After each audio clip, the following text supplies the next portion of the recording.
What's your biggest concern with China on where they were before, where they are now? Are they becoming more powerful? Are they getting weaker? Because there's a community of people that are saying behind closed doors, China's not doing as good as people think. This whole concept of the one-child family that they did, they backfired on them because they're getting older. People are leaving. They're not even sticking around anymore. Billionaires are leaving. Job creators are leaving. That thing's about to collapse.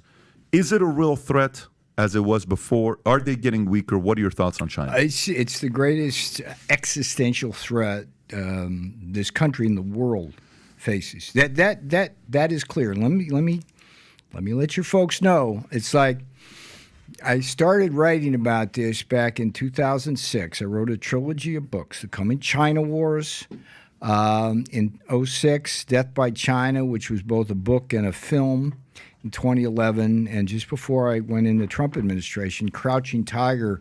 The first two books were about the economic threat. The last book was about the military threat.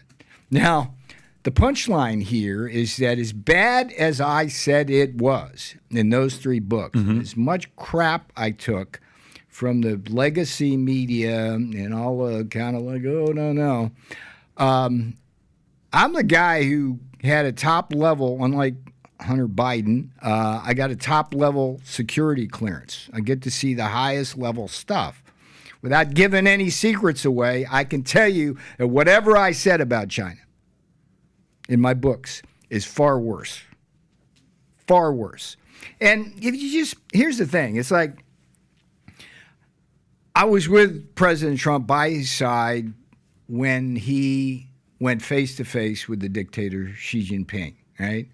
And one of the advantages they have is that they don't have elections, right? So their team, right? Their team is the same team when we faced them as it was with Biden, right? And I sat face to face with these guys, and what Trump tried to do, and I think it was the right thing to do given the political climate at the time. I wanted to come in hard. It's like, these people, you can't trust them. Just put the tariffs on them and make them stop doing what I called the 7 deadly sins, all the crap they do to steal our jobs in factories.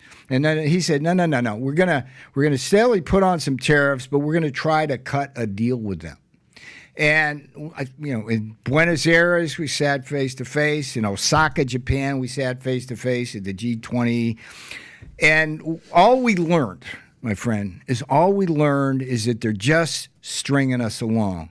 That whenever you sit to negotiate with them, they'll agree pretty much to anything. And then at the end of the day, they just wait you out and they break every agreement you set. So you can't. So the policy needs to be, and I think President Trump was clearly going to adopt this as soon as that second term began, is what we call decoupling the U.S. economy. I don't know if you know this, but the trade deficit we have with communist China, never call it China, it's communist China, let's be clear about what it is about roughly equal to their defense budget.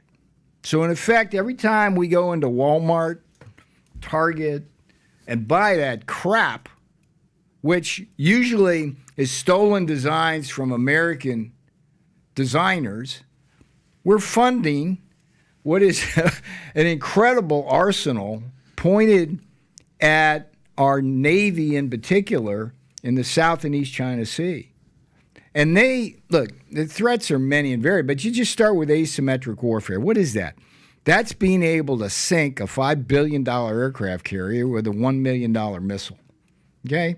They've got, there's a chapter in my Crouching Tiger book, missiles are us. I mean, they got more missiles than any country in the world. It's like, as Stalin said, quantity has a quality of its own. They can hit the palace in Taiwan in 7 minutes from the mainland.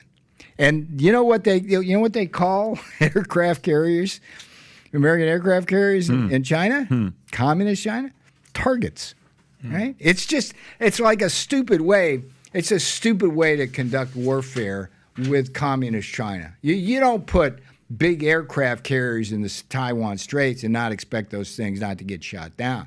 I mean, we should be putting all our money into sea mines ringed around Taiwan if we want to take that democracy seriously, and submarines, just quiet submarines. So let me ask you. So you said a lot of different things. You said it's a lot worse than you think it is. When we went and negotiated with them, I was in those rooms and we're sitting with these guys and we're talking to them. They would make all the promises. They would come back. They would literally break every single one of the promises in the negotiation. Outside of that, they got more missiles than anybody else. They can sink a $5 billion with a $1 million missile, and they can, within 7 minutes, attack the Taiwan, palace. All of that stuff is public stuff that we know. Okay, what I want to know is, if you're saying it's worse than what you know, right? Yeah. What do we not know that is worse than what we know? Well, the broad strokes have to do with the elements of, for example, China 2025, which the Made in China 2025. Yes, right. And the idea was that strategically they want to